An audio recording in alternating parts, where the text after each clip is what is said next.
Hello, Florida.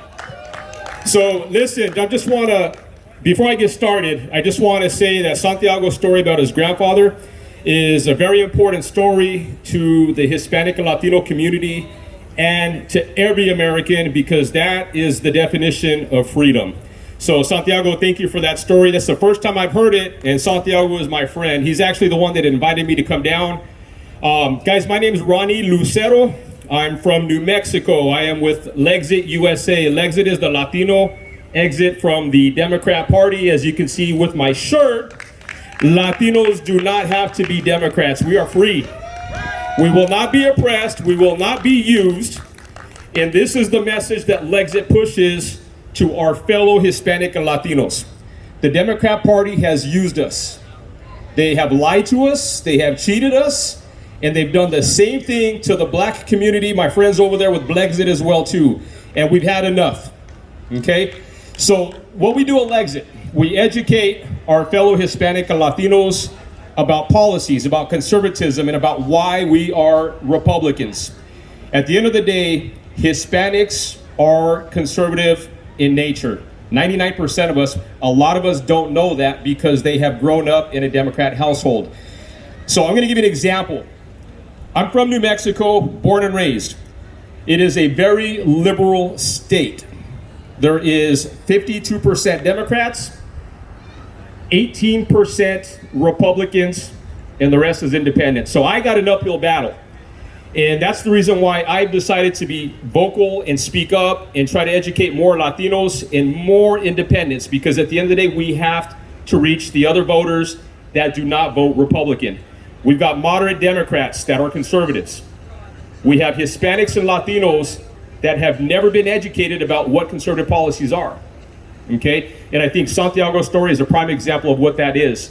So with Lexit USA, we want to educate people, not just in our state, but we do this on a nationwide network. You can find us at lexitusa.org, or you can find us on Facebook at Lexit Movement. And I'm also the state chair for the Republican National Hispanic Assembly in New Mexico. And that's why I wanted to come down and pay you guys a visit and try to talk to you guys a little bit too, because I don't know if you guys know this yet. New Mexico just opened up June 1st. 2 days ago, guys, we finally opened up in New Mexico. 3 days ago, my math is off. New Mexico was averaging 40 to 70 COVID cases a day. And we were on strict lockdown, mask mandates, the whole 9 yards. But the people make me really proud, because people in New Mexico, they don't give a shit. We do what we think is best for us, and that's what the Hispanic and Latino community does. But I'd also like to ask all of you guys, if you guys have friends that are Hispanics and Latinos, by all means, please talk to them, engage them. Florida was won by what? 1% governor race? Is that what it was? 1%? Same thing with Georgia. 1% governor race and the Senate races. If you can engage Hispanics and Latinos and the black community and welcome them in and talk to them about it, let's say you just convert 1% of that vote. That 1% win becomes a 2% win, and the distance starts to grow. Talking to one person makes a difference, whether you believe it or not, because 2 years ago, all I did was Facebook. I talked family, I talked politics here and there. But 2 years ago, never in my life did I ever imagine that I would actually try to go on a public scene and try to help save America.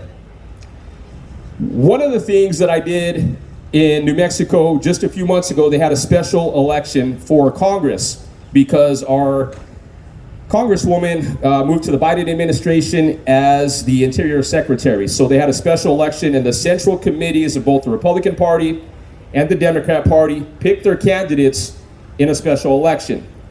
We had 3 Hispanics that were running on the Republican side, and then one person jumped in at the last minute by the name of Mark Moores, and the Republican Party got behind him.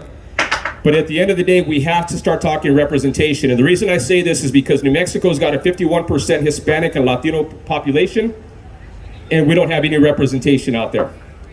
Now, we're all Americans. I don't care if somebody's black. I don't care if somebody's Asian. I don't care if somebody's Hispanic. But at the end of the day, we need to find a way to get more people on our side. We need to find a way to get more people to listen about what we do. One of the things my abuelito always told me, he said, Ronnie, you'll be a Republican when you grow up, because I have not been a Republican my whole life. I was an independent. I didn't pay much attention to politics. But when I started to pay attention is when I realized what the media did to my president for the last 4 years. They lied about that man. They used pictures of kids in cages from 2014 under the Obama era and used that to attack President Trump, and every single media outlet went out with it. I'm not okay with that, because I think the media needs to tell us about what's happening and be journalists, but journalism is dead. Period. There's no more journalism. So the one thing I've always done, and that I do on a constant basis, is I use independent journalists. If you stay away from the media, your life is going to be a lot happier. I can promise you that. Stick with independent journalists. Jack Posobiec is amazing. I love Jack Posobiec because that man will tell you everything, whether it's good or bad about our party or good or bad about our country. But follow Jack Posobiec. That's the guy that you guys need to follow. But stay away from the media. Now, the last thing I just kind of want to touch on. If we can get everybody to come together and start fighting the critical race theory. One of the things that I'm going to tell you guys is this, and as a Republican, as a conservative, I hate saying Hispanic and Latinos, but we have to push the representation. Hispanics and Latinos in New Mexico are taking the front and center fight against critical race theory. We are not going to let the Democrat Party tell us that we are oppressed. We are not going to let the Democrat Party tell us that we are controlled and we are not capable of doing something. Because at the end of the day, we are the hardest working people because we are Americans and we will not take the handouts.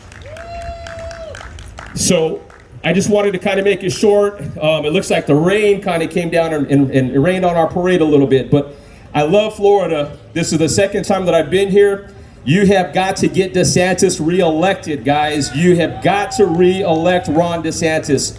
And you have to make sure you start talking to people. If you just get one person, everybody here just gets one person registered to vote as a Republican, that starts to change the tide. Myself personally, 2 years ago, never thought I could make any sort of difference. But I'll tell you what, I have turned a lot of people to the Republican Party. I've been vocal, I put my name out there. My wife supports me 100%. But more importantly, guys, I've got 7 children, I've got 5 girls, and every single one of them are conservatives, and they're gonna grow up conservatives their entire life. All right, guys, so that's it for me. I just wanted to tell you guys about Lexit. I wanted to be here for Florida. You guys are free. You've been free. I love it. And we're going to keep pushing to do this in New Mexico as well to you guys. Thanks for your time.